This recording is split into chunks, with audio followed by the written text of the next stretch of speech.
നമസ്കാരം, വെട്ട news on ടൈമിലേക്ക് സ്വാഗതം. ഇനി വേറെ level Basid wedding mall, Basid arcade, Poongottukulam, Tirur. നിർമ്മാണം കഴിഞ്ഞ് വീണ്ടും തുടങ്ങാമെന്ന് പറഞ്ഞ് ഒരു വർഷം മുൻപ് നിർത്തിയ പാസഞ്ചർ ട്രെയിനുകളെ പണി കഴിഞ്ഞിട്ടും ഈ വഴി കാണാനില്ല.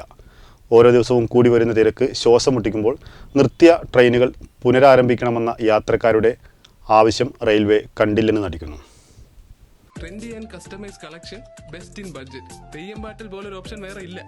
കോറിഡോർ മെയിന്റനൻസ് നടത്തേണ്ടതിനാൽ തൽക്കാലം വൈകിട്ട് 5:45-നും 6:40-നും ഷൊർണൂരിൽ നിന്ന് കോഴിക്കോട്ടേക്ക് പുറപ്പെട്ടിരുന്ന ഈ വണ്ടികൾ കോഴിക്കോട് വരെയുള്ള യാത്രക്കാർക്ക് ഏറെ ആശ്വാസമായിരുന്നു. കോറിഡോർ മെയിന്റനൻസ് കഴിഞ്ഞിട്ടും വണ്ടികൾ പിന്നെ ഓടിയില്ല. ഷൊർണൂർ കോഴിക്കോട് പാതയിൽ 8:40-ന് പാസഞ്ചർ ഓടിക്കുന്നുണ്ടെങ്കിലും ഇതിലാരും കയറാനില്ല. രാത്രി 9:40-നാണ് ഈ വണ്ടി തിരൂരിലെത്തുന്നത്. ആള് കുറവായതിനാൽ ഇതിൽ കയറുന്ന സ്ത്രീകളടക്കമുള്ളവർക്ക് അല്പം ഭീതിയോടെ വേണം ഈ വണ്ടിയിൽ യാത്ര ചെയ്യാൻ. തൃശൂർ കോഴിക്കോട് പാസഞ്ചറിന് പകരം മറ്റൊന്നും വന്നിട്ടുമില്ല. ഇതിനിടെ എക്സിക്യൂട്ടീവ് എക്സ്പ്രസിന്റെ പുറപ്പെടൽ സമയം 1 മണിക്കൂർ വൈകിപ്പിച്ചതും യാത്രക്കാരെ പ്രയാസത്തിലാക്കുന്നുണ്ട്.